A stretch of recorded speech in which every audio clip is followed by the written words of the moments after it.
Alors, bonjour à toutes et à tous et merci donc de nous retrouver en cette fin de mois d'août pour déjà la quatrième édition de ces lives IMT pour l'industrie du futur.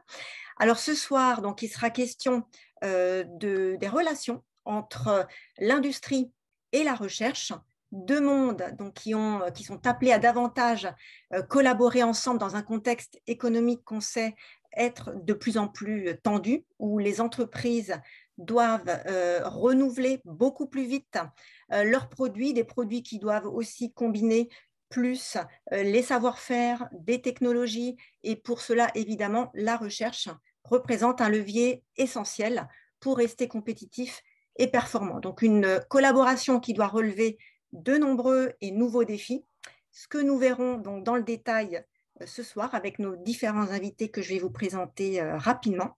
Donc, nous avons Françoise Préteux, qui est donc notre directrice déléguée à la recherche et au développement économique, qui est aussi directrice adjointe à la directrice générale de l'Institut Mines Télécom. Nous avons avec nous Marius Préda, qui est donc maître de conférence à l'Institut Mines Télécom, particulièrement à Télécom Sud Paris, une de nos écoles, qui est aussi président du groupe MPEG 3D de l'ISO. C'est un groupe de travail, je crois, lié au système d'information, si je ne me trompe pas. Marius pourra nous en dire un petit peu plus peut-être tout à l'heure. Donc, il y a longtemps et qui travaille toujours sur des projets de recherche en collaboration avec l'industrie. Nous avons également avec nous Philippe Laforge, qui est l'ancien directeur général de LM Leblanc. Donc, LM Leblanc, qui est une entreprise qui a une longue expérience de collaboration avec les chercheurs de l'Institut Mines Télécom. Nous avons également avec nous Emmanuel Pitbricard, qui est le fondateur de Sparkle 3 ou 3, je ne sais pas, Emmanuel, tu nous diras, et qui donc a longtemps œuvré également dans ces relations entre la recherche et l'industrie, et comme il nous le dira, qui a été un petit peu le trait d'union justement dans les pilotages de projets entre ces deux mondes. Enfin, avec nous, nous avons également Laurent Gabet, qui est donc lui responsable de l'équipe R&D chez Airbus DS Geo, qui lui aussi donc, nous témoignera de son expérience de ce type de collaboration. Avant de vous présenter également nos trois étudiants co-animateurs de ce soir, je voulais juste vous inviter à rapidement, au fil de l'eau, donc de ne pas hésiter à poser vos questions sur le chat de ce live. Et en même temps, je vais également vous lancer donc, le petit sondage qui nous permet simplement de mieux vous connaître et voilà, de mieux savoir un petit peu quel est votre profil. Alors, pour animer ce live ce soir. Les étudiants présents avec nous ce soir, eh bien, nous avons donc Noah Colla, qui est étudiant en première année à l'ISTP, qui est une école rattachée à Mines Saint-Étienne, et Noah est en génie des installations nucléaires.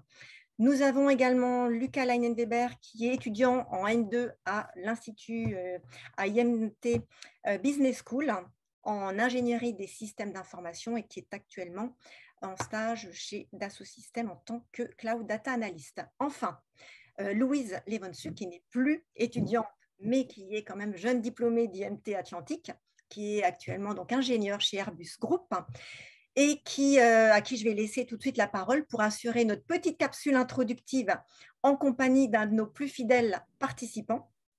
J'ai nommé donc Bruno Grandjean, qui est PDG de Redex Group, une très belle ETI, et qui est aussi ancien président de l'Alliance Industrie du Futur, qui va reprendre un petit exercice qui lui a été assez familier pendant plus d'1 an et demi dans les webcafés industrie. Donc, le petit billet d'humeur, ou en tout cas, voilà, la petite capsule introductive. Donc, Louise et Bruno, c'est à vous pour démarrer. Bonjour à tous et puis merci d'être présents. Je vais rapidement laisser la parole à Bruno pour qu'il nous fasse son petit billet sur l'industrie, la recherche. Qu'est-ce que ça lui inspire? Merci Louise. Bonjour à tous. J'ai une connexion relativement médiocre, donc n'hésitez pas à me faire signe si ça se coupe parce que je suis un peu loin de mon bureau. Donc, n'hésitez pas à me faire signe. Alors moi, je voulais vous dire en introduction, essayer d'échanger et de vous faire partager quelques convictions, quelques idées sur ce lien entre recherche, entre innovation, entre science et industrie.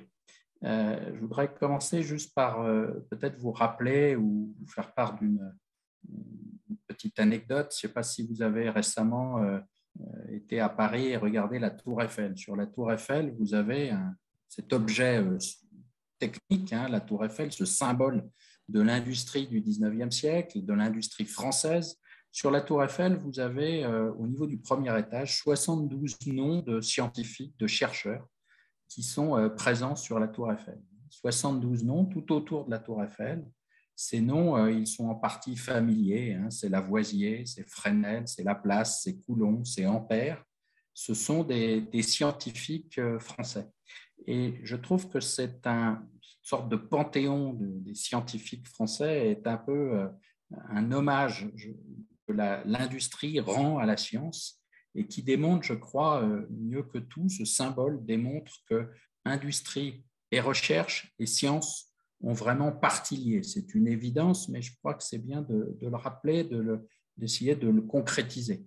Finalement, l'industrie, on pourrait presque le résumer en disant que c'est de la science appliquée, c'est de la recherche appliquée. Derrière chaque usine, derrière chaque industrie, vous avez finalement des brevets issus de la science, de la recherche. Quelques exemples tout simples, mais vous avez évidemment derrière toute l'industrie électronique l'invention du transistor. Derrière toute aujourd'hui, derrière la chimie, vous avez le travail de Lavoisier, je le citais. Alors, c'est un peu distant, c'est un peu loin, mais vous avez ce lien indéfectible entre la science et l'industrie que l'on retrouve partout. Et on pourrait s'amuser derrière chaque usine à essayer de retrouver quels sont les scientifiques, quelles sont les découvertes qui ont mené à la création de cette industrie, de cette usine. Donc, c'est la première idée que je voulais partager avec vous. Elle est assez évidente, mais je crois qu'elle méritait d'être rappelée. Ce qu'on peut aussi rappeler, c'est que la recherche, la science a besoin de l'industrie. Ça, c'est l'effet inverse. Quand vous visitez ITER, par exemple, le projet de développement de la fusion nucléaire comme source d'énergie, eh bien, vous avez des machines, de la métrologie, un énorme travail industriel pour réaliser cet outil qu'est le réacteur ITER. Vous avez la même chose au CERN à Genève. Donc, l'industrie, elle est également au service de la science. Et les deux donc, sont finalement dans un continuum. Il y a une continuité entre les deux. D'ailleurs, au XIXe siècle, on ne parlait pas encore véritablement de recherche. On parlait de technologie, de technique, de science. Tout cela était mêlé. Et cette distinction entre science, technologie et industrie, elle est relativement récente. Et justement, je voudrais dire un mot de quelque chose qui pour moi est très important. C'est que la recherche, pour qu'elle soit performante, pour qu'elle serve finalement la société qui la finance, pour qu'elle serve la communauté qui la finance, elle a besoin d'être appliquée. Elle a besoin d'avoir ce maillon entre de la recherche fondamentale, de la recherche plus appliquée et de l'industrie. C'est véritablement, je pense, une des recettes du succès du modèle allemand, notamment au XIXe siècle, où il y avait une continuité, énormément de recherche, énormément de sciences, énormément d'industrie derrière. C'est aussi une des recettes de la réussite américaine, les universités américaines et leur capacité à transformer de la recherche en innovation concrète et derrière en industrie. C'est tout le modèle américain du développement de l'électronique après-guerre. Je parlais du transistor, du développement également de toute cette société de l'information qui a comme origine des laboratoires. Alors, une autre petite anecdote, parfois ce cheminement entre la science, la recherche et l'industrie, il est très indirect. Par exemple, des chercheurs, vous savez, vous connaissez peut-être l'anecdote, mais des chercheurs qui travaillaient sur les radars ont inventé le micro-ondes. C'est un hasard. On avait laissé, je crois, le repas d'un des scientifiques, d'un des chercheurs était resté dans un endroit où il le retrouvait plus chaud et ils se sont rendus compte que les micro-ondes, les ondes générées par le radar pouvaient également servir à chauffer le repas du chercheur. Donc, autre exemple, le CERN, hein, le CERN à Genève, même s'il travaille sur les particules, eh bien, il a également été important dans la création du web, hein, dans la création du réseau Internet, parce que les chercheurs partageaient des informations et ils ont développé un outil qui s'est trouvé être l'ancêtre finalement du web sur lequel nous sommes aujourd'hui. Alors, un dernier mot, quelques derniers exemples hein, sur ce lien entre la recherche et l'industrie. Moi, je voudrais également citer comme exemple des choses qui marchent bien en France, et notamment ce qui se passe dans l'électronique à Grenoble. Hein, et je pense que ce lien scientifique entre la science et l'application à l'industrie, il est vraiment mis en évidence dans ce qui se passe à Grenoble. Et comme par hasard, Grenoble, c'est une université qui a été créée par un prix Nobel, enfin pas tout à fait créée, mais qui a été développée dans l'après-guerre par Louis Nel, qui venait lui-même de Strasbourg, donc peut-être cette influence allemande. Et si aujourd'hui, à travers le CEA, à travers l'université, on a aujourd'hui beaucoup d'innovations qui se trouvent ensuite exploitées par des Soitec, par des ST Micro, je crois que c'est un exemple de réussite, mais il y en a beaucoup d'autres. On pourrait citer le lien entre l'université de Nice et Grasse, la chimie fine, tout ce qui se fait autour de cette chimie si particulière, des parfums, mais aussi des arômes, etc. Donc, il y a beaucoup d'exemples qu'on pourrait citer de grandes réussites. On pourrait citer aussi des échecs. Il y a eu des industries qui n'ont pas su conserver ce lien avec la recherche. Je voudrais citer l'industrie horlogère. Hein, finalement, l'industrie horlogère, elle a manqué, notamment en France, ce passage au quartz, qui est lui-même une invention scientifique. Et on sait les conséquences que ça a pu avoir sur la filière en France, en Suisse en partie, qui a rattrapé le coup derrière. Mais on voit bien que ne pas être capable de conserver ce lien et de le faire vivre peut être mortifère pour une industrie. C'est la fameuse destruction créatrice de Schumpeter, ce principe d'innovation permanente qui crée de nouvelles industries, mais qui détruit également les anciennes industries. Donc ce lien, il est essentiel, car l'innovation permet de se démarquer, car innover, être le premier et exploiter des brevets et de la recherche, c'est bien entendu la possibilité d'être présent et de créer des marchés. Et on sait très bien que dans l'industrie, si on n'est pas dans les innovateurs, il est pratiquement impossible de revenir ensuite dans la course. Donc voilà, je voulais illustrer à travers quelques petits exemples, des choses simples et des choses que vous connaissez, j'en suis certain, bien mieux que moi sans doute même, mais vous donner quelques exemples qui illustrent, je crois, ce lien indéfectible, essentiel entre l'industrie, la recherche, et je crois que notre pays a sans doute des efforts encore à faire dans ce domaine, parce que c'est comme ça que nous reviendrons dans la course. C'est sans doute le levier de réindustrialisation majeur. Et je voulais, voilà, en préambule, alimenter votre réflexion avec ces quelques idées. Voilà, Louise, je vous laisse poursuivre. Ben, merci Bruno. Moi, du coup, c'est là le moment de la petite question chiffre. Est-ce que, Bruno, vous avez une idée du nombre de personnes en France qui travaillent dans le secteur de la recherche? Alors, je dois bien dire que je n'ai pas ça en tête. Je n'ai pas ça en tête. Et c'est un chiffre qui ne doit pas être simple à trouver parce que la recherche a parfois des contours compliqués. On va la retrouver à différents niveaux et puis j'espère aussi que la recherche et l'industrie savent passer, on sait passer de l'un à l'autre, donc parfois c'est compliqué. Je n'ai pas la réponse malheureusement. Vous l'avez peut-être vous, Louise, non? C'est peut-être une question. Et oui, je l'ai. Le ministère de l'Enseignement supérieur et de la Recherche dit qu'il y a 604 000 personnes en France qui travaillent donc dans la recherche. Donc voilà pour la petite question chiffre pour le contexte. Moi, je vais faire la petite météo du groupe donc Osons l'industrie pour les live IMT. De notre côté, tout se passe bien. On est en train de se remettre en route après un été un peu plus calme. On a plein de nouveaux projets et puis donc au prochain live qui aura lieu en septembre, on annoncera les thématiques jusqu'en janvier. Donc, on va continuer à alterner thématiques très techniques et puis un peu plus de sciences humaines et relationnelles. Voilà, donc n'hésitez pas à continuer à être présent et puis rendez-vous en septembre pour l'annonce des prochains termes.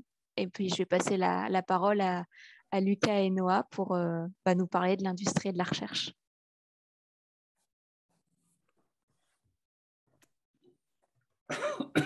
Alors, c'est Noah qui commence normalement. Oui. Excusez-moi, bonjour, est-ce que tout le monde m'entend du coup? Oui. C'est parfait, donc excusez-moi de ce petit retard et du fait qu'on ne puisse pas me voir. Donc tout d'abord, j'ai interrogé Madame Françoise Préteux, donc, qui était à l'IMNT. Et du coup, est-ce que vous pouvez commencer par vous présenter brièvement en quelques mots, s'il vous plaît? Oui, bien sûr, avec grand plaisir, Noah. D'abord, avec grand plaisir de me retrouver ce soir parmi vous sur un sujet, et vous allez le comprendre, qui me tient à cœur. En effet, mon parcours professionnel a toujours eu pour but de concilier d'une part ma passion pour la recherche, autrement dit mon goût pour la science. C'est un mot qui a été évoqué à plusieurs reprises par Bruno Grandjean. La science pour faire avancer les connaissances. Alors j'ai une thèse d'État en mathématiques. Et puis d'autre part, mon engagement à transférer les avancées vers le monde socio-économique pour servir la société. Et puis ça satisfait à mon côté ingénieur de l'École des mines de Paris. Alors, j'ai tour à tour transféré des modèles mathématiques dans des domaines variés, aussi bien le monde médical que celui des grands comptes de l'industrie française. Je crois que j'ai soutenu l'innovation par la création de start-up dans un domaine très particulier, celui de l'animation 3D. J'ai également mis en place et dirigé le premier laboratoire commun de l'Institut Mines Télécom, qui s'appelait l'Institut Télécom à l'époque, sur l'ubiquité des médias avec Alcatel-Lucent Bell Labs. Et puis j'ai aussi dirigé, sous le label Carnot, bien connu en France, la première force de recherche partenariale avec les entreprises, en réunissant des laboratoires, des écoles des mines, de l'école polytechnique et de l'ENSTA. Et puis enfin, depuis des décennies, mais j'en parlerai pas parce que Marius en parlera bien mieux que moi, j'agis au niveau de l'ISO et de l'AFNOR pour normaliser les nouvelles technologies numériques afin de répondre aux besoins des entreprises dans ce contexte international. Bref, vous l'avez compris, pour moi, recherche et industrie se fertilisent et au travers d'actions qui sont extrêmement variées et dans des domaines qui sont également très divers. Voilà pour mon expérience personnelle. Bien, merci. Justement, est-ce que vous pouvez définir ce qu'est exactement la recherche? C'est une vaste question. Alors, comme Bruno s'y était essayé juste avant, on va essayer de lancer le débat. Pour moi, la recherche recouvre en fait trois activités principales. La première, on va la qualifier d'amont, de théorique. Elle vise à comprendre et à connaître. Et j'ai bien aimé l'exemple que Bruno donnait sur le transistor. Bien évidemment, ça a valu le prix Nobel à Shockley et à ses collègues.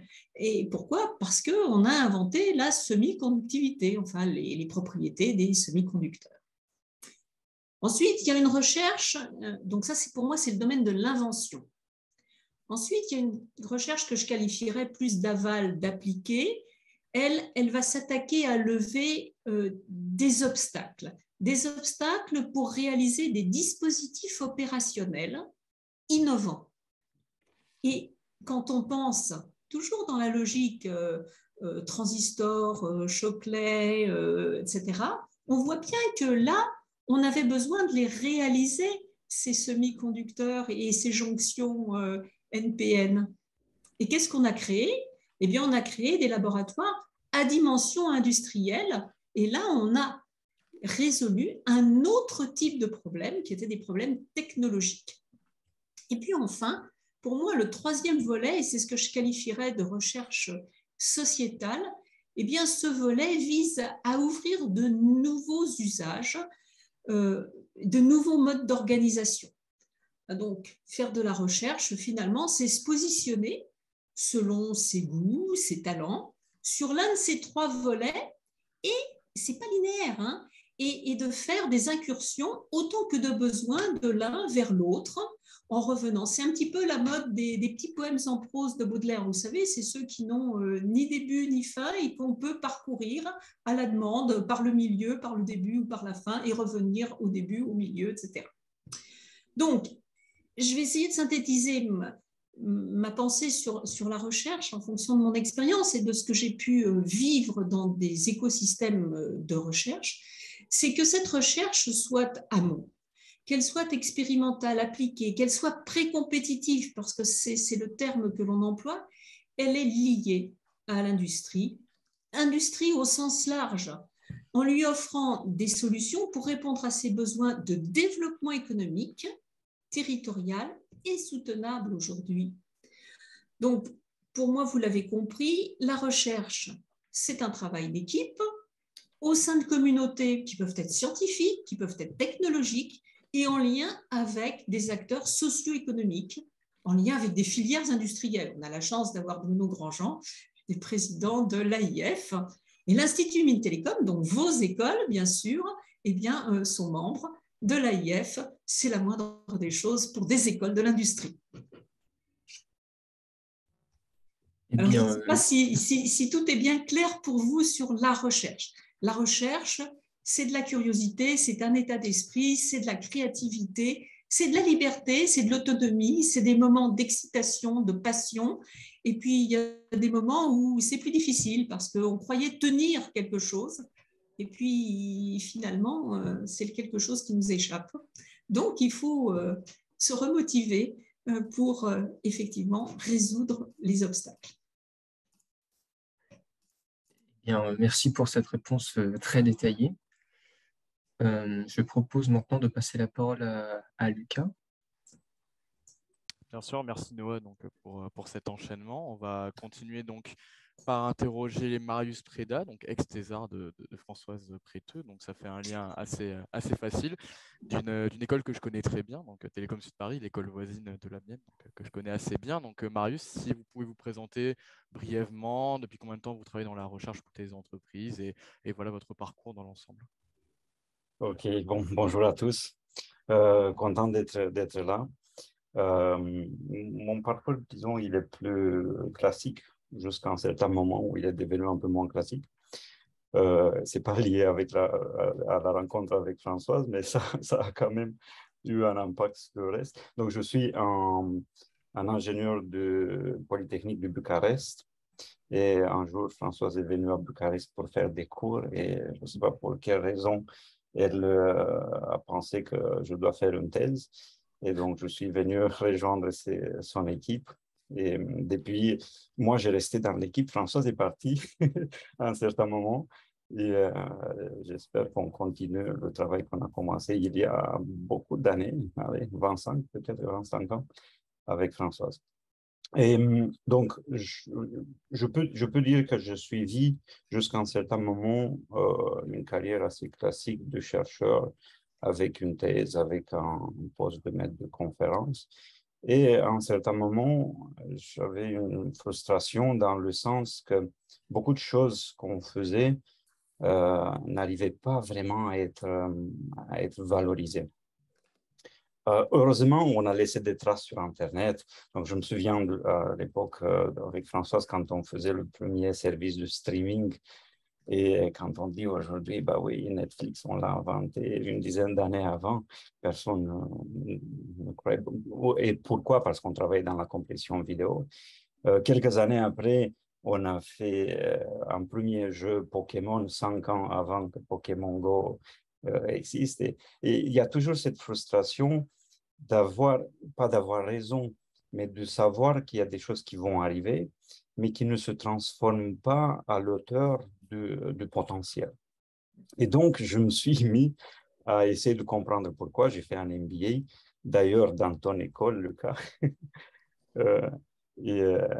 avec l'idée de favoriser un peu cette liaison entre la recherche et bien sûr le résultat de la recherche qui sont les connaissances et la science et leur application dans le monde industriel. Et actuellement, je suis toujours à Télécom Sud Paris dans une équipe qui a continué les travaux initiés par Françoise. On travaille dans le domaine multimédia. Et par ailleurs, je suis aussi le responsable du groupe 3D MPEG, qui fait déjà des technologies de compression, peut-être un peu moins connues que les technologies de compression audio et vidéo, qu'on utilise même actuellement, parce que Zoom utilise la compréhension vidéo-MPEG, mais qui vont avoir un impact important, relativement essentiel sur ce qu'on appelle aujourd'hui le Web 3, le métaverse. Voilà mon parcours. Parfait, donc assez impliqué dans pas mal de domaines de la recherche bien en vogue actuellement. Et j'ai une question qui est assez intéressante, c'est sur la problématique de standardisation et de collaboration avec les entreprises industrielles. Alors ça fait le lien également avec le MBA que vous avez fait. Oui. Donc est-ce que vous pouvez nous expliquer un petit peu quelle est l'importance de cette problématique? Oui, en fait, dans la question, il y a une question et une réponse, parce que la standardisation, c'est pas une problématique, c'est plutôt la solution. Et pourquoi cela? Si on considère quels sont les problèmes principaux de la collaboration entre le monde de la recherche et l'industrie, je dirais premièrement le vocabulaire et le référentiel qui n'est pas du tout le même. On peut parler pendant une demi-journée avec quelqu'un d'autre et à la fin, on se dit, est-ce que vraiment on a parlé de la même chose? C'est parce qu'il y a des différences de formation, mais parfois on utilise des mots qui ne correspondent pas à la réalité que l'autre peut comprendre. Et c'est même pas seulement entre la recherche, le monde de la recherche et l'industrie, même entre des labos de recherche, parfois on utilise des choses qui sont nommées différemment, qui sont communs ou à l'envers. Et donc, pourquoi je pense que la standardisation, c'est une des solutions? C'est parce que c'est le cadre qui permet d'avoir un dialogue suffisamment long. Et d'ailleurs, si on analyse les projets entre le monde de la recherche et l'industrie les plus successful, comme disent nos amis, sont ceux qui ont eu comme base une collaboration de longue durée. Il est improbable, sauf miracle, qu'une entreprise va contacter un labo avec un problème bien défini. Le labo arrive à trouver la solution à l'évaluation et produit et marché. Non, ça n'existe pas. Il ne faut même pas imaginer. Donc, si on veut créer une bonne valorisation de la recherche, qui par ailleurs en France a une qualité, ce n'est pas parce qu'on est français, je suis juste moitié, mais quand même, la qualité de la recherche en France est excellente. J'ai eu la chance d'étudier un peu partout dans le monde et il se trouve que dans les laboratoires en France, il y a une quantité énorme de connaissances, malheureusement, ne sont pas toujours capitalisées, pas toujours valorisées, pas toujours transformées, mais ça c'est pour d'autres raisons, pas forcément pour les raisons de manque d'excellence de la recherche et qui attend être valorisée. Et donc, pour revenir à l'histoire de toute collaboration de succès entre le monde de la recherche et le monde industriel implique une collaboration de longue durée. C'est pour ça que les labos de recherche qui sont associés à des acteurs industriels ont une grande importance. Déjà, l'existence des laboratoires de recherche auprès des grands industriels favorise le dialogue avec la recherche académique. L'idée de dire, ce qui est malheureusement en vogue depuis quelques années, et j'espère que on va revenir sur cette stratégie, l'idée de dire qu'on va acheter de la recherche près d'autres sociétés, c'est une très mauvaise idée. L'ingénieur qui va seulement implémenter des connaissances ne va pas amener sur le marché des produits innovants. Et de la même manière, le chercheur qui va chercher des solutions à des problèmes imaginés, bon, il va publier, il va être reconnu peut-être comme étant très intelligent dans sa communauté, mais il ne va pas servir le monde industriel. Donc, mon point ici, et c'est pour ça aussi qu'on a cette stratégie d'aller proche de la standardisation, mon point est créons des relations à long terme pendant lesquelles on arrive à mettre en commun le vocabulaire, le référentiel et construisons ensemble quelque chose de durable. durabilité dans les propos de Marius. Je vais enchaîner sur une question sur les solutions qui sont trouvées en laboratoire. Est-ce qu'elles sont toujours satisfaisantes une fois transposées dans l'industrie, ou est-ce qu'il peut y avoir des échecs? Alors, échecs formateurs évidemment, mais est-ce qu'il peut y avoir des échecs dans ces solutions? Oui, en fait, oui, l'échec est en amont, dans le sens que la recherche ne produit pas toujours des connaissances exploitables. Le but, et c'est un peu contradictoire, parce que le but de la recherche, c'est de produire des connaissances, mais le but de l'industrie, c'est d'appliquer ces connaissances pour faire des produits et des systèmes et des machines. Heureusement ou malheureusement, il n'existe pas de recherche à 100% utile et utilisable. Toutefois, dans un projet comme c'est souvent le cas collaboratif, il y a deux facettes, parce qu'il y a déjà des partenaires différents, mais du côté de l'industrie, il s'intéresse à la globalité de la problématique. Un industriel n'est pas là pour dire ça, c'est plutôt un problème de traitement d'image, un problème. Non, lui, il a son problème. De l'autre côté, on a des experts sur des domaines très précis. Et même la formulation du problème en soi et décortiquer le problème dans des champs d'expertise, c'est une expertise en soi.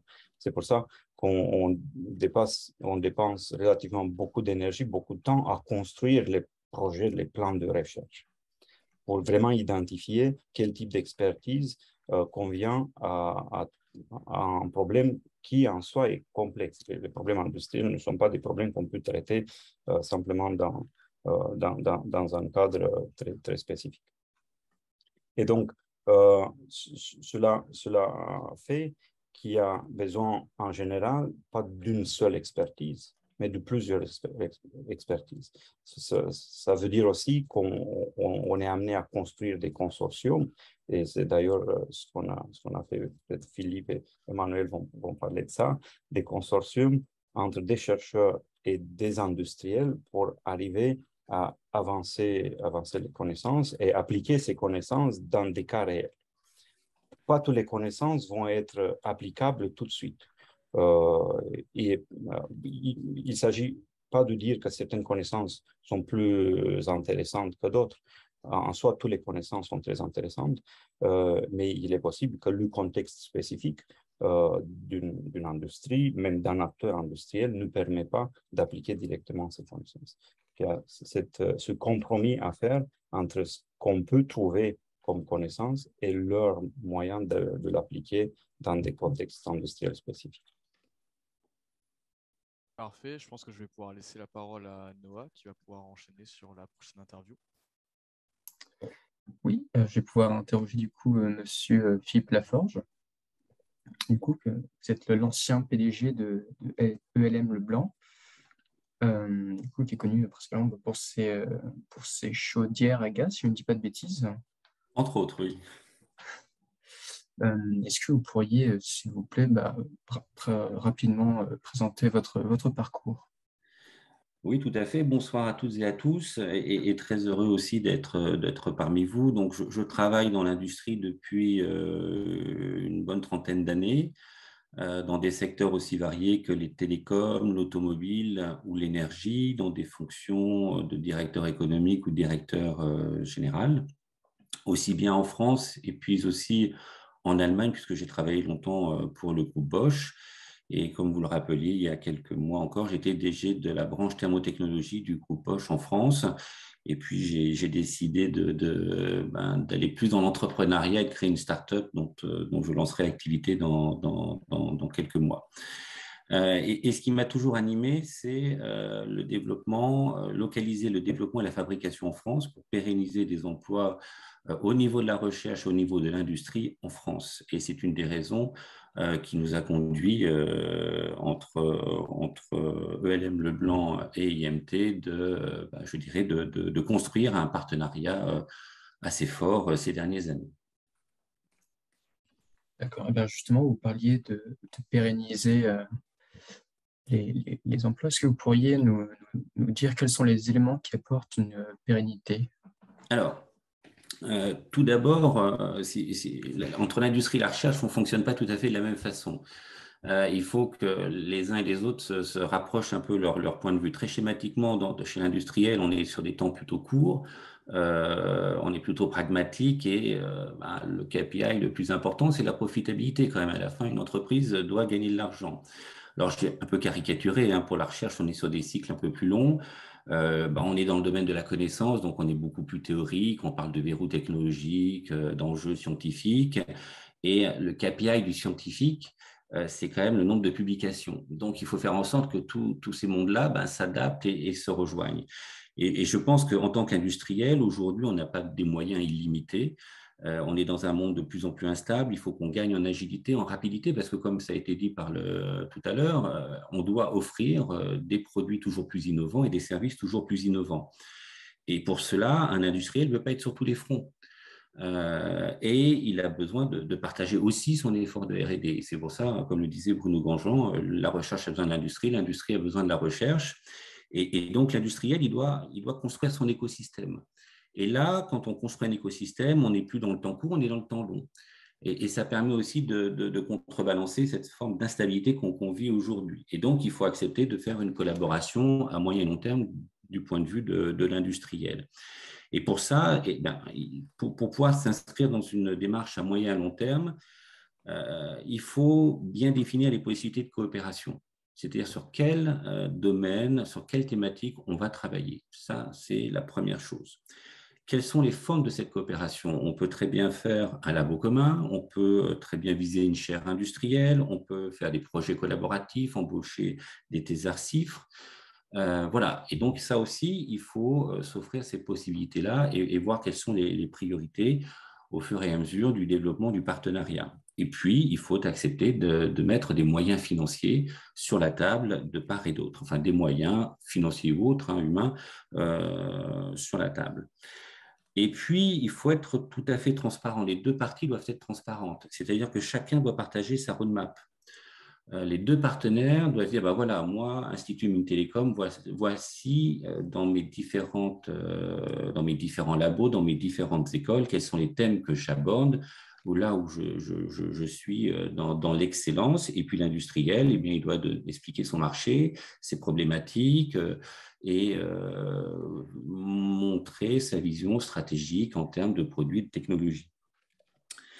Et à partir de là, eh bien, on peut, je dirais, trouver la bonne synergie entre l'institut, le labo de recherche et puis l'industriel. Et après, il faut faire vivre ce partenariat. Une fois qu'on s'est mis d'accord au fur et à mesure sur ces différents items, et c'est important d'avoir des rencontres régulières, alors au sein d'un comité de pilotage, par exemple, et avec de chaque côté des porteurs. Et tout à l'heure, on aura le témoignage d'Emmanuel, qui a été un des porteurs des relations entre l'Institut Mines Télécom et ELM Leblanc, justement pour animer cette coopération, pour défricher de nouveaux domaines, pour faire émerger de nouvelles idées de coopération, par exemple. Et c'est ainsi que se noue cette relation de confiance, cette meilleure compréhension entre les parties, très clairement, et on peut avancer de façon beaucoup plus efficace. D'accord. Et bien justement, vous parliez de collaboration, de travail ensemble. Est-ce que vous pouvez nous parler des difficultés qui sont liées à la collaboration du coup des industriels pour la recherche? Alors, je dirais que la principale difficulté, il faut arriver à bien se comprendre. Il faut que la recherche appréhende bien et comprenne bien les problématiques des industriels. Parce qu'on parlait, il faut un peu de pédagogie, parce qu'on peut parler de verrou technologique, d'enjeux scientifiques, mais à un moment, il faut un peu vulgariser. Et on n'est pas non plus que dans la recherche fondamentale. Et c'est Bruno Grandjean ou Françoise Préteux qui en parlait, de la recherche appliquée, et c'est très important, parce qu'un industriel, il a une obligation de résultat. À un moment ou à un autre, on ne cherche pas pour chercher, on cherche pour trouver. Et ça, c'est important, et tous les chercheurs ne le comprennent pas. Et c'est vrai qu'en France, on insiste sur la liberté du chercheur qui cherche pour chercher, mais à un moment, l'industriel, il doit trouver, il faut qu'on trouve de nouveaux produits, des nouvelles solutions innovantes. Et il faut que le chercheur ait aussi cette démarche pragmatique. Et ça, c'est très, très important. Et puis, je crois que, bon, j'ai fait partie d'un groupe allemand, mais dans le conseil scientifique de l'Institut Mines-Télécom, dont je fais partie, il y a eu aussi un certain nombre de scientifiques qui venaient du monde anglo-saxon. Et ce qui est très clair, c'est que pour les anglo-saxons, pour les Allemands, la recherche, il faut qu'elle soit appliquée pour justement donner des moyens à l'industrie d'être plus performante. Et faire de l'argent, tout simplement, c'est pas vulgaire faire de l'argent, parce que faire de l'argent, ça permet aussi de nourrir la recherche, parce qu'on voit bien que les États se désengagent, et donc il faut des financements. Et les financements, pour avoir des financements du monde privé, il faut faire de l'argent, tout bêtement. Et donc ça résume la principale difficulté, c'est du pragmatisme et ne pas chercher pour chercher, mais chercher pour trouver des solutions et des nouveaux produits. Et ça, c'est très important du point de vue industriel. D'accord. Eh bien, merci beaucoup, M. Philippe Laforge. Avant de repasser le micro à Lucas afin qu'il puisse interroger M. Emmanuel, j'aimerais revenir brièvement sur Mme Françoise Prétreux, je trouve qu'il y a une question que je n'ai pas posée mais que j'aurais dû poser, si cela te va, Lucas, bien sûr. Est-ce que Mme Prétreux, pardon, j'ai du mal, excusez-moi. Est-ce que vous pourriez nous parler des enjeux de l'industrie du futur, s'il vous plaît? Ça, c'est un challenge en quelques minutes. Alors, justement, je vais appliquer les principes énoncés par Philippe Laforge. Déjà, savoir de quoi on parle, parler ensemble avec la même compréhension. Donc, pour moi, industrie du futur, qu'est-ce que ça veut dire? C'est une industrie qui est aujourd'hui numérique et qui est responsable. Autrement dit, qui se trouve à la convergence des trois transitions. La transition productive, industrielle, bien sûr, il faut créer de nouveaux produits, de nouvelles solutions. Et donc là, il y a de l'innovation à développer, technologique, pour faire simple. La transition numérique, on sait aujourd'hui que le numérique est partout.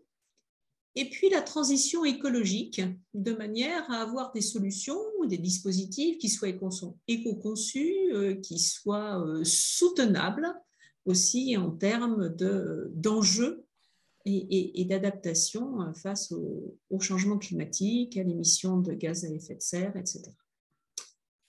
L'industrie du futur, pour moi, est en soi aussi une révolution de l'organisation et des pratiques managériales. Alors pourquoi? Eh bien, parce que quand on intègre des technologies, eh bien, cela produit en effet une sorte de mutation sociale et organisationnelle au sein de l'entreprise. Vous pensez qu'il y a des évolutions des métiers, donc des évolutions dans les compétences. Il va y avoir l'apparition de nouveaux profils, il y aura des redistributions de responsabilités. Donc, l'industrie du futur, pour moi, ça englobe tout cela. Et je pense qu'après la pandémie, avec France 2030, en particulier les différents programmes du plan d'investissement, l'enjeu, c'est bien cette fois-ci, et ça a été clairement explicité, de passer de la créativité scientifique à la conquête de marché, et cela par différents leviers du transfert, de la valorisation, avec une finalité quand même. Bien sûr, faire gagner de l'argent aux entreprises, aux industriels, mais cette fois, on passe à une dimension nationale pour assurer la souveraineté de la France, tant au niveau des ressources, pensez énergie renouvelable, on est dans une situation de tension géopolitique avec des guerres aux frontières ou à nos frontières, que des nouvelles matières premières pour assurer justement les nouveaux matériaux qui sont éco-conçus avec les dispositifs de production, tout ça, ça va ensemble. Maîtriser des technologies, quand je dis maîtriser des technologies, c'est de les maîtriser de bout en bout. C'est pas simplement, et je vais donner l'exemple des réseaux, dans les réseaux du futur, il faut maîtriser la technologie des réseaux, la 5G. Et au-delà, aujourd'hui, dans nos écoles, on travaille déjà sur la 6G. Maîtriser les techniques d'IoT, de cloud, d'intelligence artificielle et les datas qui sont générées aujourd'hui en profusion et qui ont une valeur, donc exploiter cette valeur. J'aurais pu parler du quantique, tout le monde en parle, mais je dois dire qu'au niveau de nos écoles, on s'empare de ce sujet pour faire précisément du contrôle précisément sur les réseaux avec des distributions de clés quantiques, par exemple. Et puis il faut s'attaquer à ce qu'on appelle la confiance numérique. Ça fait partie des enjeux. Et la confiance numérique, ça renvoie à des enjeux de cybersécurité, d'analyse de risque, de crise, et on est capable, à l'Institut Mines-Télécom, justement d'associer et d'avoir le continuum entre les analyses, les modèles, les simulations et la remédiation, c'est-à-dire, et ça c'est cher à Philippe Laforge, apporter des solutions de manière à avoir des systèmes qui soient résilients.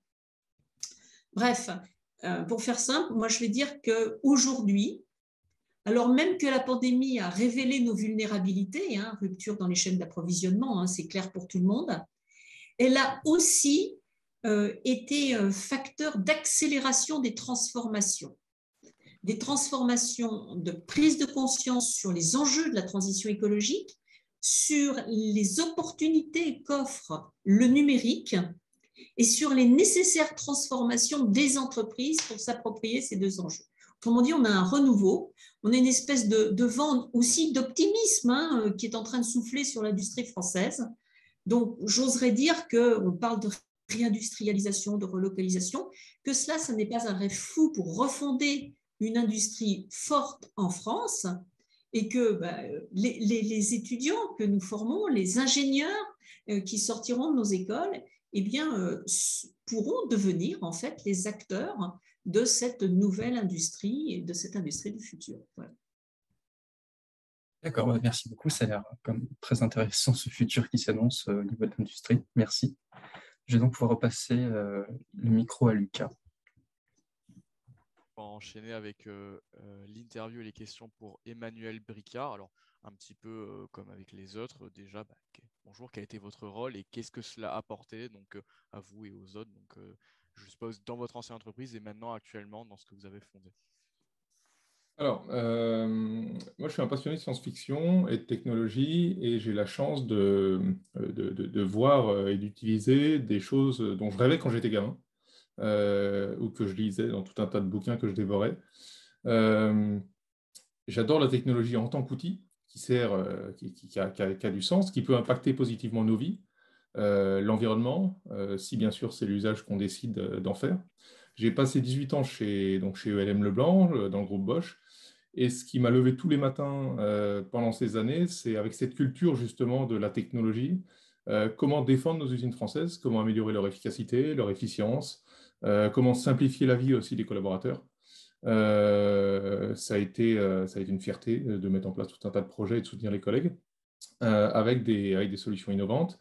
Aujourd'hui, j'ai complètement changé de vie, même si c'est drôle, parce que ça reste un projet qui est complètement basé justement sur des partenariats avec la recherche. Donc, j'ai fondé une solution qui s'appelle sparkles3.com. C'est une entreprise à mission et l'ambition, c'est de rendre le monde plus heureux et de nous aider toutes et toutes à entretenir notre bonne santé mentale. Et ça repose justement sur des partenariats, notamment avec IMTBS, qu'on est en train de construire. On a commencé avec une apprentie, modestement, mais on a prévu des choses un peu plus ambitieuses pour la suite. Et voilà, pour conclure sur mon parcours, j'ai un double profil un peu atypique, ingénieur IT, mais aussi un MBA, donc profil école de commerce à l'ESSEC. Voilà, justement dans l'idée de se dire, de voir un peu plus large, de mieux comprendre déjà mieux apprendre à me connaître, voir ce que je pourrais mieux faire demain, mais aussi mieux connaître les métiers de mes clients. C'est vrai que c'est des profils assez rares, c'est des profils technico-commerciaux et qui sont en général assez recherchés et assez intéressants. Et justement, c'est notre question qui va dans ce sens-là. Alors, je pense qu'on peut l'appliquer à Sparkles 3 notamment, mais c'est qu'est-ce que le pilotage? Alors, dans son ensemble, voilà, c'est qu'est-ce que le pilotage? Je pense que vous avez des informations de donner là-dessus. Alors, le pilotage sur les projets qu'on a pu mettre en œuvre dans le cadre de partenariat avec la recherche, ça vient quelque part de l'évolution des technologies qui arrivait de plus en plus par vagues de solutions éparses, de plus en plus différentes, qu'on n'avait pas ni la capacité ni la vocation à gérer en interne. Donc, il fallait qu'on s'appuie sur des experts dans différentes configurations. Et ça a été une des raisons principales sur lesquelles on a fondé nos partenariats avec la recherche et notamment avec IMT pour être capable, avec des experts sur des technos très différentes comme le big data, l'usine reconfigurable, la réalité augmentée, de monter des solutions. Alors, évidemment, le challenge, c'est un peu c'est déjà mettre en place cette compréhension entre le monde de la recherche et le monde de l'entreprise. Comme l'a dit Philippe, la recherche cherche et l'entreprise a besoin de solutions qui fonctionnent et qui rapportent de l'argent, qui aident à être plus efficace concrètement pour que l'entreprise ait les moyens de perdurer et de se développer. Donc, dans notre cas, dans mon département, j'ai eu jusqu'à 7 chiffres. Et ce qui me paraissait important, je mettais un point d'honneur à ce qu'on arrive à avoir une relation équilibrée. C'est-à-dire que le doctorant soit très concrètement à 50% de son temps dans le laboratoire pour développer l'état de l'art, pouvoir faire des publications et que les chercheurs soient satisfaits de ce qui ressort d'une thèse, et que le doctorant soit aussi à 50% en entreprise, pour qu'ils puissent d'abord s'imprégner du monde industriel, parce qu'une thèse en entreprise, ça permet de rentrer dans un monde, rencontrer des métiers, une culture différente qui permet d'adapter aussi, d'orienter les travaux. Et dans notre cas, on voulait des solutions qui soient concrètement utilisables par l'entreprise et pas juste juste entre guillemets, sans dénigrer, mais pas uniquement des résultats intéressants qu'on pourrait exploiter plus tard. Toutes nos thèses, on avait cette volonté d'avoir des résultats concrets exploitables, donc des solutions. Et donc, dans ce pilotage, ça a été très important d'arriver à trouver les bons interlocuteurs, arriver à trouver les spécialistes des bonnes technologies dont on avait besoin dans notre roadmap stratégique, qui étaient capables d'aider concrètement, que ce soit les ventes, la planification des produits, de la fabrication et bien sûr toute la partie formation, assemblage, notamment avec la réalité augmentée. Qu'on arrive à sortir des solutions qui permettent de fonctionner mieux demain au niveau de l'entreprise, évidemment avec des succès, plein de beaux succès, mais aussi des choses qui ont été plus compliquées. Parfait, je pense que je vais pouvoir laisser Noah terminer avec notre dernier intervenant, du coup. Parfait, monsieur Laurent Guébet, est-ce que vous pouvez vous présenter votre parcours en quelques mots, s'il vous plaît?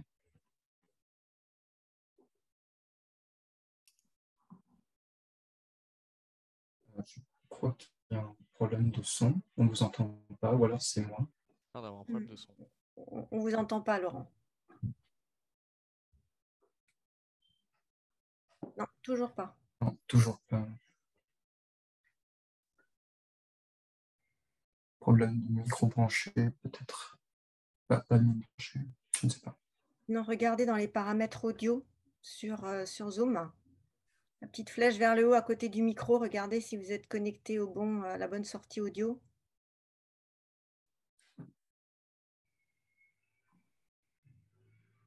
Non.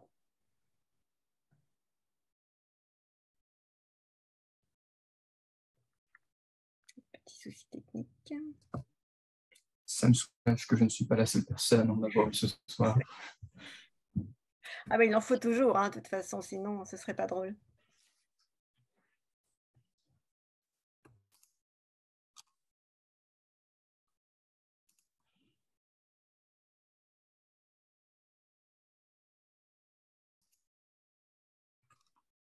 Alors.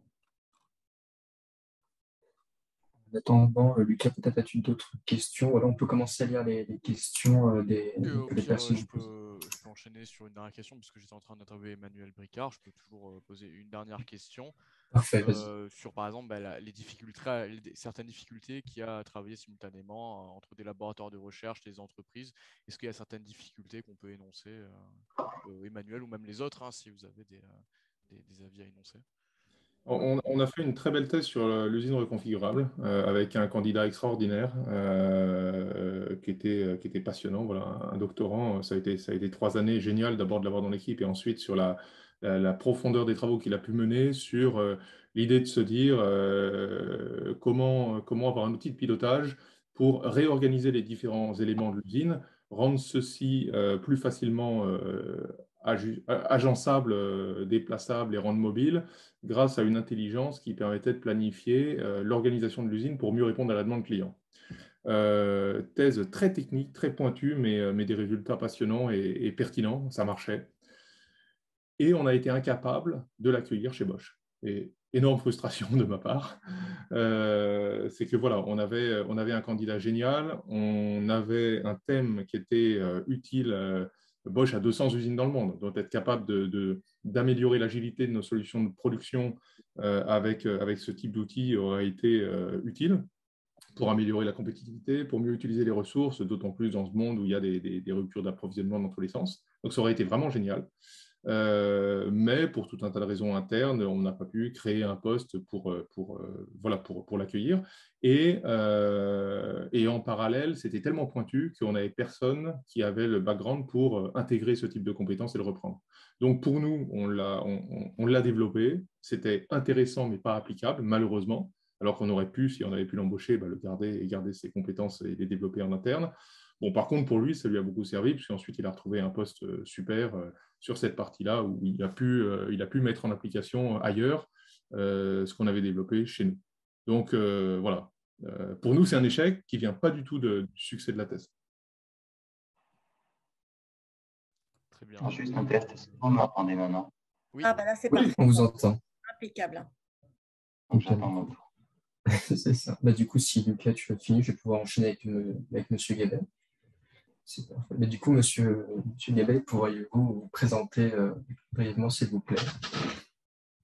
D'accord, donc je reprends. Donc, oui, donc je suis Laurent Gabet, responsable de l'équipe R&D au sein de Airbus DS Géo. Donc, Airbus DS Géo, c'est une entité du grand groupe Airbus qui gère une flotte de satellites d'observation de la Terre, donc une dizaine de satellites qui prennent des photos de la Terre, comme que vous pouvez voir.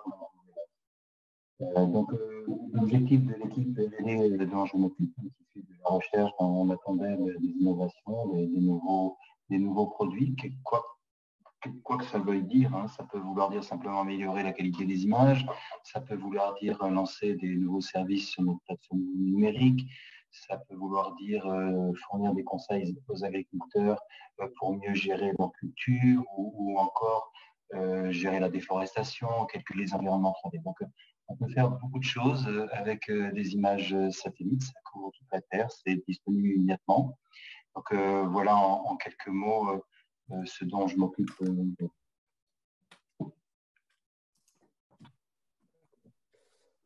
Avec qui est-ce que vous collaborez et quelles sont les particularités liées à les recherches communes qui permettent donc d'améliorer, de développer et autres?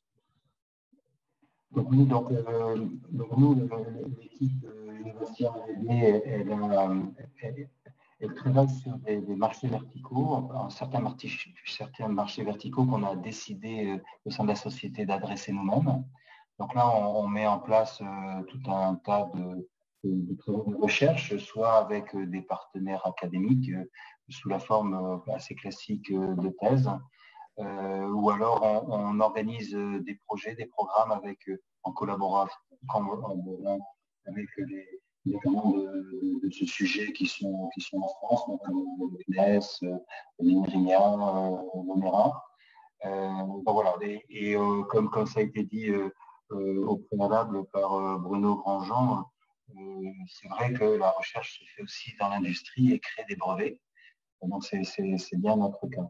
Donc, on a vraiment une approche assez ouverte pour les marchés verticaux qu'on adresse. Donc, on a actuellement en cours des collaborations dans le cadre d'un programme qui s'appelle AI4Geo, où on collabore en particulier avec différents industriels, mais aussi le CNES, l'hygiène et l'ONERA pour la recherche. On a collaboré, on ne le fait plus, mais avec l'Institut Saint-Exupéry, qui était à Toulouse, avec l'ANITI, qui est qui collabore avec l'Université fédérale, qui est organisée autour de l'Université fédérale de Toulouse sur les technologies biologie IA. Et d'autre part, pour les autres, les marchés verticaux qu'on n'adresse pas nous-mêmes, parce qu'en fait, il y a une variété, comme je vous l'ai dit juste avant, on peut avoir une variété d'applications en utilisant des images satellitaires ou des images aériennes ou des images de drones. Là, on collabore avec, ils sont très actifs avec des startups et des sociétés en général. Et on a mis en place une plateforme pour aider justement à cette collaboration parce que c'est difficile pour les startups de se rapprocher de nous. On est un gros groupe. Difficile d'avoir accès à nos données, difficile de présenter leurs résultats. Donc, ça se passe très bien sous la forme de PPT, donc c'est toujours valorisant. Mais disons que quand vient le temps de voir si c'est vraiment utilisable, applicable à l'échelle pour nous, donc on a mis en œuvre une plateforme pour faire ça. Voilà, donc en gros, c'est les grandes lignes qui nous permettent de mettre en œuvre notre recherche pour avoir de nouvelles innovations.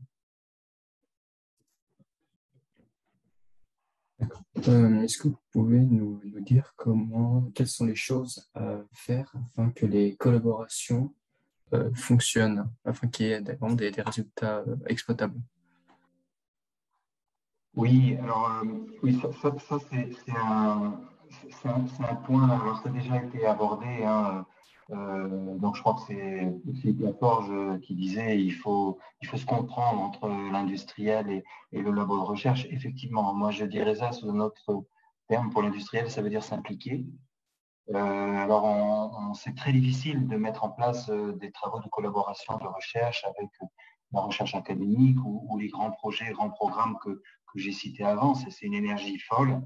Bon, il faut y aller, mais il ne faut pas penser qu'une fois que c'est mis en place, les choses vont dérouler de soi. Non, au contraire, comme l'a dit aussi M. Laforge, je pense, il faut mettre des moyens, il faut s'impliquer pour canaliser la recherche, pas la bloquer, mais la canaliser la recherche et faire en sorte qu'elle conduise à des résultats qui seront utilisables par l'industriel. Et ça c'est vraiment un travail, c'est plus que simplement faire un weekly ou simplement se tenir au courant de ce qui se passe. Il faut vraiment s'impliquer. Donc je dirais de façon un petit peu brutale qu'il vaut mieux ne pas lancer une collaboration ou même une thèse si on n'a pas les moyens de s'impliquer pour la suivre après et faire en sorte que cette thèse devienne vraiment utilisable pour l'industriel et même pour le labo de recherche, pour le labo de recherche à terme. Justement, vous parlez, j'aimerais vous répondre à une petite dernière question brièvement, parce que vous parliez des moyens à mettre.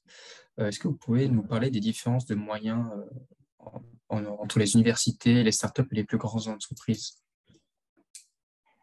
Oui, alors là, bon, merci pour la question, mais je ne vais pas opposer les différents disons, moyens de faire de la recherche et l'innovation qui sont tous louables de mon point de vue. Simplement, je voudrais juste passer un message aux jeunes ingénieurs, aux jeunes étudiants qui vont sortir.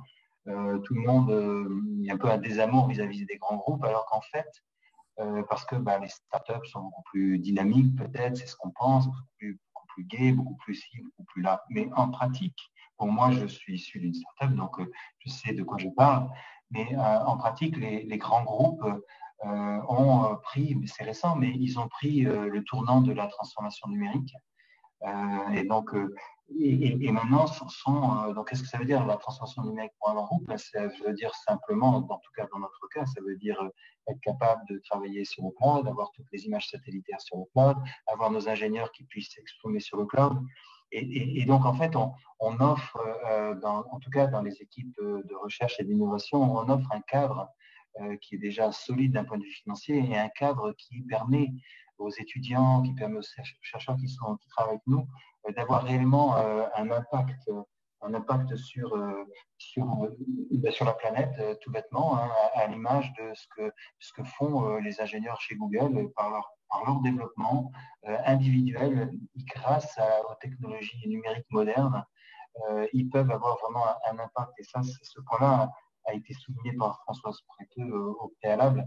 Et donc j'invite les étudiants qui vont rentrer sur le marché du travail à vraiment considérer les grands groupes. Là, il y a un petit peu nouveau et peut-être plus moderne que ce qu'ils pensent. D'accord, merci beaucoup de votre réponse et de ces mots d'encouragement et de conseils pour les futurs ingénieurs qui nous écoutent. Maintenant, je vous propose de passer au temps des questions générales qui ont été posées dans le chat. Moi, je n'en vois pas. Je ne sais pas si tu vois, Martine. Non, mais moi, j'en ai à foison à vous poser, puisque chacun nous a exposé un petit peu des points très intéressants qu'il est maintenant temps un petit peu de décortiquer. Donc, en fait, moi, j'ai une question. Et quand on pense effectivement à la recherche, on sait que la recherche, c'est un coût important pour les entreprises. Et généralement, ce sont quand même les grands groupes qui ont ces volants financiers à dédier exclusivement à la recherche. Néanmoins, le tissu économique français est quand même caractérisé par un nombre conséquent de PME. Et on sait que voilà, les budgets consacrés à la recherche dans les PME, c'est quand même une part, c'est une part qui peut être effectivement lourde à prendre en charge. Donc la question que je vous pose à tous et à toutes, c'est comment effectivement favoriser cette possibilité pour des PME de pouvoir être, en tout cas investir dans la recherche, parce que c'est aussi le levier par lequel elles vont pouvoir développer des produits et aussi peut-être garantir pour elles un passage à l'échelle et grandir et pouvoir un petit peu se développer. Donc, comment rendre accessible la recherche aux PME? Alors, je peux peut-être apporter juste un élément déjà de réponse. Je pense qu'en France, on est quand même, j'allais dire, assez gâté et bien accompagné par l'État. Il y a des dispositifs comme le crédit d'impôt, comme un certain nombre de subventions avec un certain nombre de programmes aujourd'hui qui sont quand même très importants. Et je dirais que là, au niveau de l'industriel, il ne faut pas voir cela comme une opportunité pour justement pour gagner de l'argent, mais cet argent obtenu, il faut l'investir pour justement rentrer dans un cercle vertueux cet argent me permet de me développer, de développer des coopérations de recherche avec des laboratoires et des instituts que je n'avais pas auparavant. Et donc, c'est un vrai effort d'investissement, mais qui est quand même aidé par tous les dispositifs que met l'État en place et qu'a mis l'État en place. Donc ça, je dirais qu'on a déjà beaucoup de chance. Alors, l'État français n'est pas le seul à le faire, hein. Beaucoup d'États le font, mais on a cette opportunité-là et il faut que justement ce tissu industriel de petites et moyennes entreprises ou de TI en profite. Et vous pensez qu'elles sont suffisamment informées pour pouvoir véritablement mobiliser ces dispositifs? Alors, moi, je dirais oui, comme ça, intuitivement, mais après, il faut avoir le courage d'y aller, quoi, et de prendre des risques, parce que forcément, voilà, il faut avoir le temps, parce que, comme le disait Monsieur Gabet, quand on fait ces coopérations, il faut s'investir, et ça prend du temps, et on sait très bien que, eh bien, nous, dans nos fonctions, on a un peu la tête dans le guidon, on est pris à l'UADIA sur tout un tas de sujets, mais justement, il faut arriver à se donner les moyens pour pouvoir progresser. On a ces moyens en France, il faut en profiter, mais il faut aussi s'en donner les moyens. Et ça, c'est la responsabilité de chaque chef d'entreprise, d'avoir cette vision-là et de l'appliquer. Tout à fait. J'aurais une autre question, et celle-là, effectivement, elle est peut-être plus destinée à ceux qui sont impliqués un petit peu dans des projets de collaboration entre recherche et industrie. Est-ce que vous avez noté, après effectivement cette crise Covid, que les entreprises finalement sont beaucoup plus tournées vers la recherche? Parce que, effectivement, Françoise l'a souligné, il y a un effet d'accélération.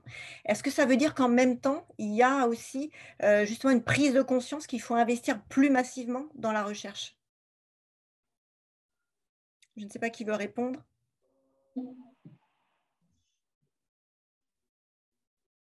Je ne pense pas qu'on a assez de recul pour dire si la crise sanitaire a réellement influencé. Bien sûr, au niveau du discours, on retrouve tous les éléments qui créent les prémices qu'il y aura des mouvements, mais comme disait Philippe, la recherche c'est du temps long.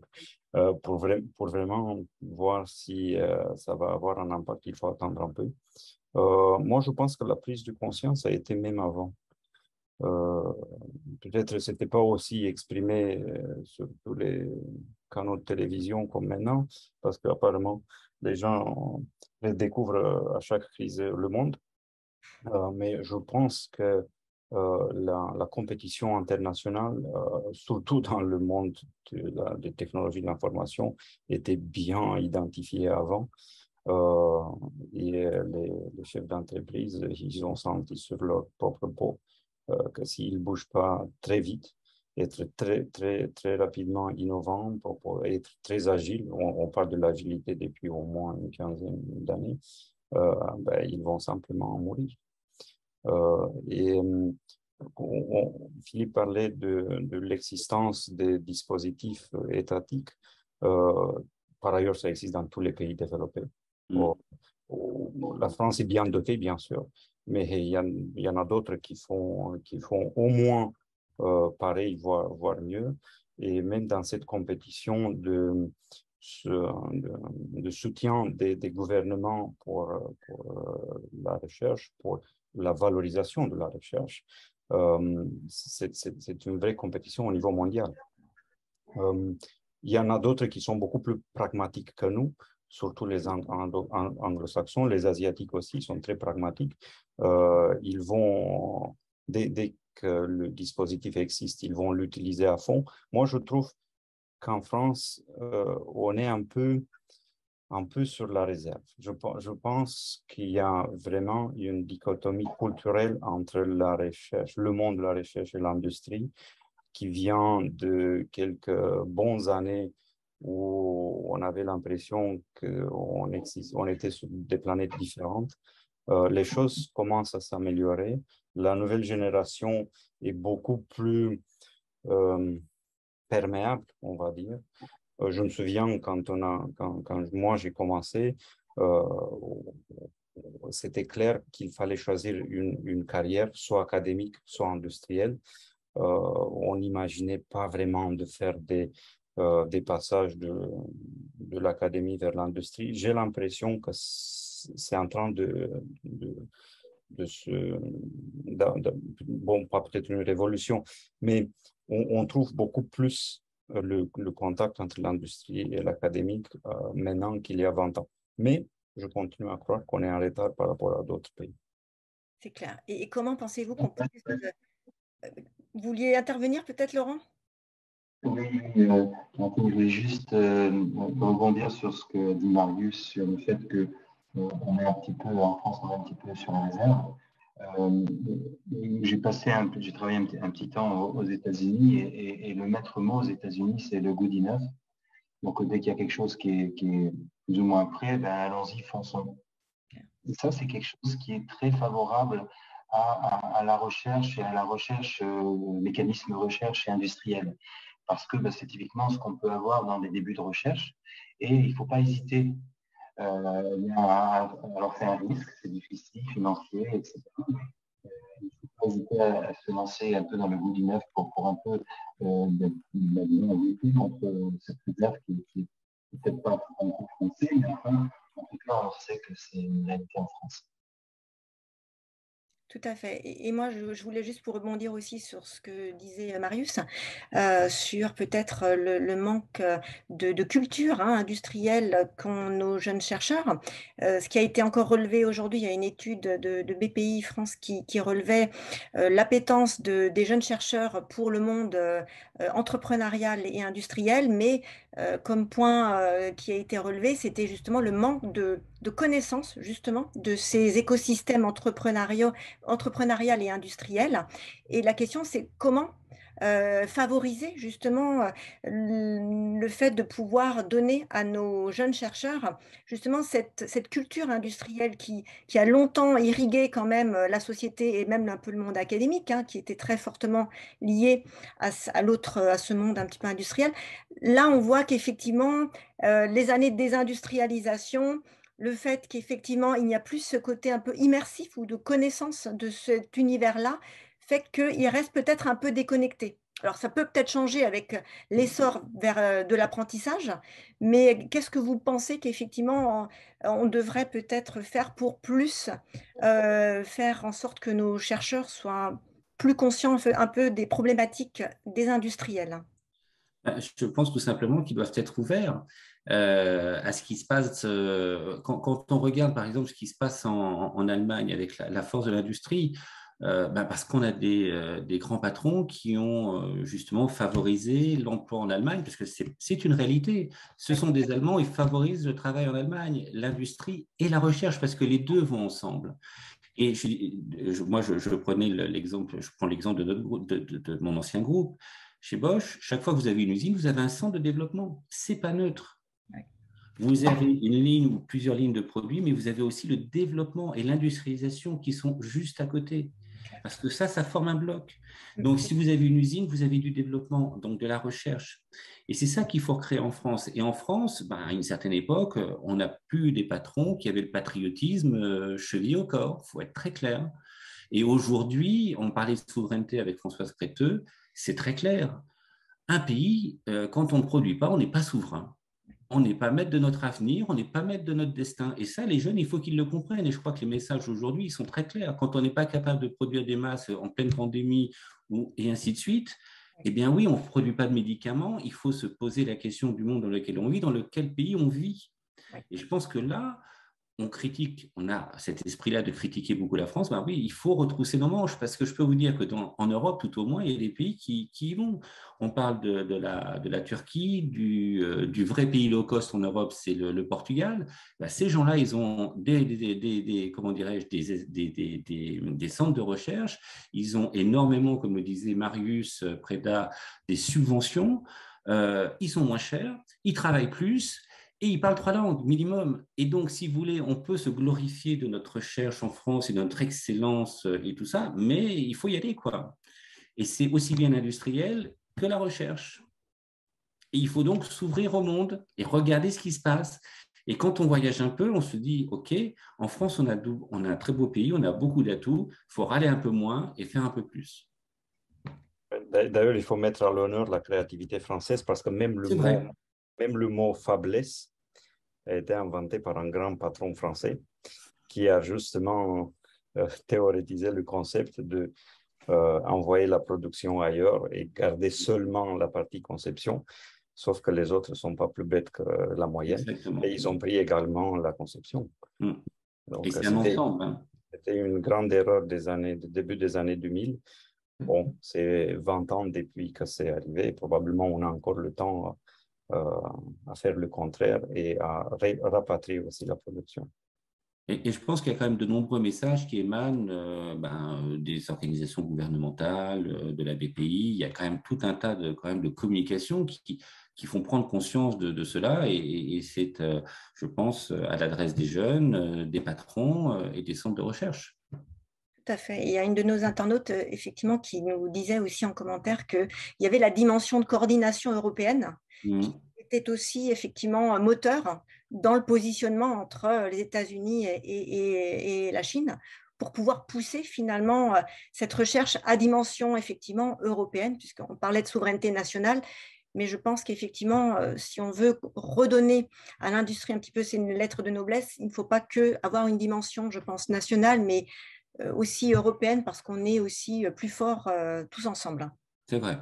Je pense qu'il est essentiel de savoir s'inscrire effectivement dans une dynamique de champions européens.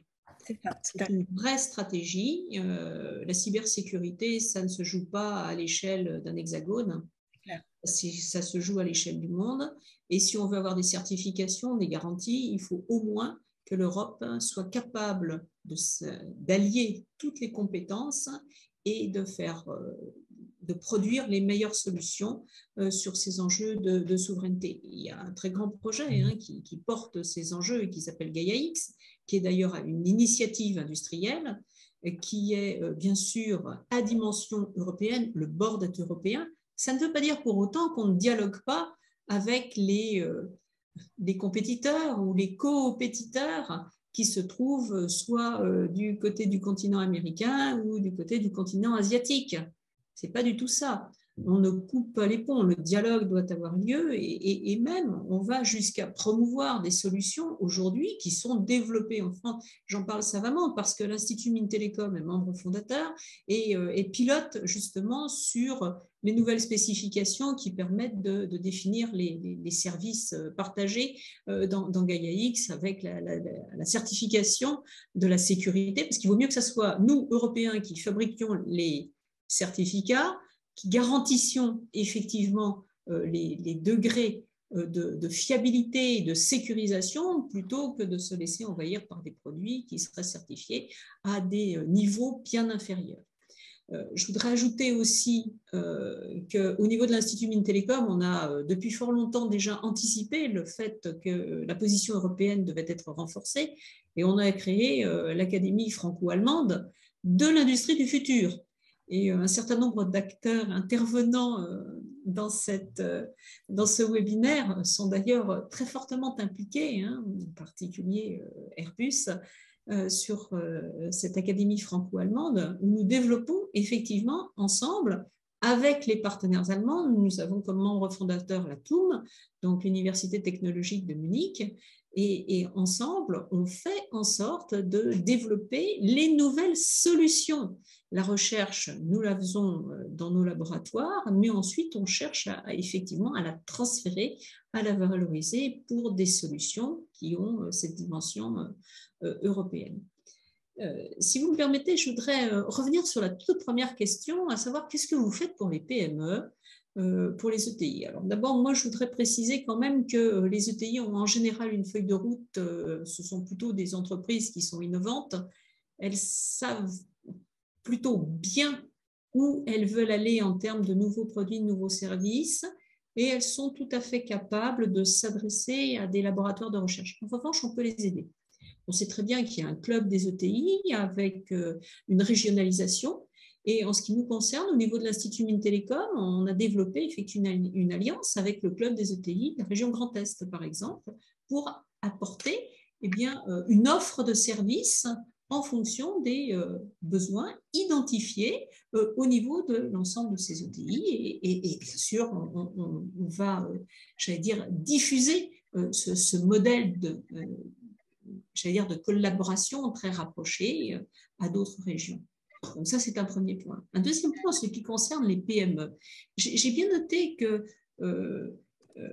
vous mentionniez le frein, en quelque sorte, qui empêchait les PME d'aller pousser la porte soit d'un grand laboratoire de recherche, d'une grande école. C'est vrai, c'est la réalité terrain. Et c'est bien pour ça qu'au niveau de l'Institut Mintelecom, les écoles vont vers les PME et organisent des forums, en particulier avec les PME, en préparant quels sont les besoins identifiés sur des thématiques ou dans des branches sectorielles qui ont été parfaitement identifiées, et en mettant en regard des étudiants des écoles pour réfléchir et voir comment les choses peuvent évoluer, histoire en fait de familiariser et de dédramatiser cette espèce de sacralisation de la recherche qui aurait pu freiner les contacts. Donc les contacts se font de façon peut-être plus simple, et un vecteur tout à fait essentiel est porté par nos propres étudiants. Donc ces démarches-là, pour aller apporter des débuts de recherche simples. On n'est pas dans des thèses, pas du tout. On est dans des éléments de recherche sur quelques mois. Il y a une familiarisation, il y a une prise de contact, il y a de la confiance qui s'installe. C'est un terme qui me paraît essentiel. Quand on veut nouer des contacts avec les partenaires, il faut qu'il y ait de la confiance. Et il faut que le dialogue puisse s'installer. Et effectivement, au début, on ne se comprend pas nécessairement, donc on a besoin de faire des efforts les uns et les autres. Et ces efforts-là, c'est aussi à nous, les chercheurs, de les faire. Alors maintenant, je pense qu'au niveau des laboratoires de recherche, des unités de recherche, des écoles de l'Institut Mintelecom, je pense quand même qu'il y a une vraie culture de partenariat avec les acteurs industriels, les entreprises. C'est historique. On n'a pas un double label Carnot depuis 2006 pour rien à l'Institut Mintelecom. Donc, on est vraiment les écoles de l'industrie, on a cette culture C'est une culture qui convient de poursuivre, de renforcer, et on y fait très attention quand on recrute en fait de nouveaux talents en termes d'enseignants-chercheurs, bien sûr. Il faut qu'il y ait cette appétence pour développer des solutions.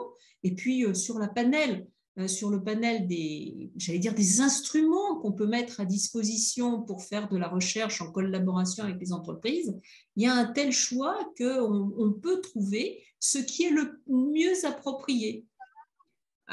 La thèse, tout le monde en parle, la thèse CIFRE, on en a des exemples avec des solutions brillantes et je me réjouis d'entendre que ça a été un beau succès. Mais il n'y a pas que la thèse, il y a les laboratoires communs et on est relativement champion pour développer ces laboratoires communs et les inscrire dans la durée. Et donc, ça permet d'associer des chercheurs qui maîtrisent un domaine à l'état de l'art et puis des ingénieurs des entreprises qui connaissent leur marché, qui connaissent leurs compétiteurs. Et ça dans des domaines extrêmement variés qui sont les domaines d'excellence des laboratoires de l'Institut Mines-Télécom. Mais il y a d'autres solutions. On parlait des accords cadres qui sont développés précisément pour identifier les thématiques et ensuite mettre le bon instrument. On a des chaires industrielles aussi. On en a plus d'une soixantaine actuellement actives au niveau de l'Institut Mines-Télécom. Et ces chaires industrielles permettent aussi d'embarquer peut-être également des PME, voire des startups, puisqu'on peut avoir des chaires multipartenaires. On peut s'inscrire dans des projets de plus ou moins long terme. Et je souscris pleinement à ce qui a été dit précédemment, c'est que le temps d'une entreprise n'est pas le temps du monde académique. Les échéances temporelles, monde académique, pour faire simple et probablement extrêmement simpliste, on va dire, c'est le temps d'une thèse, c'est 3 ans. C'est long pour un industriel et pour une PME en particulier.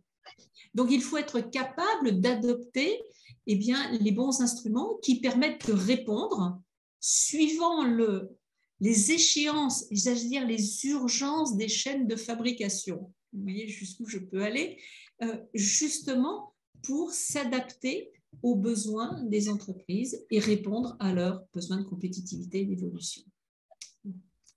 Parfait, merci Françoise. Donc c'est avec ta prise de parole qu'on va clôturer parce que encore une fois on a débordé, voilà. Mais en tout cas les échanges étaient toujours aussi riches d'enseignements.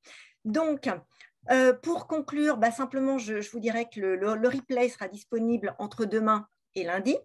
Et ensuite, simplement, vous pouvez également nous suivre pour la prochaine édition. Louise en avait parlé tout à l'heure.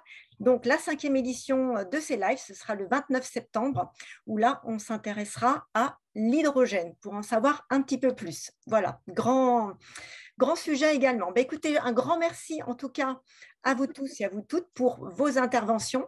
Et puis, je vous souhaite en tout cas une bonne reprise pour ceux qui étaient encore en congé et pour ceux qui viennent de commencer. Et je vous dis en tout cas à très bientôt et encore un grand merci à vous tous. Merci beaucoup. Merci, au revoir. Merci, bonne soirée. Au revoir. Très bonne soirée. Au revoir.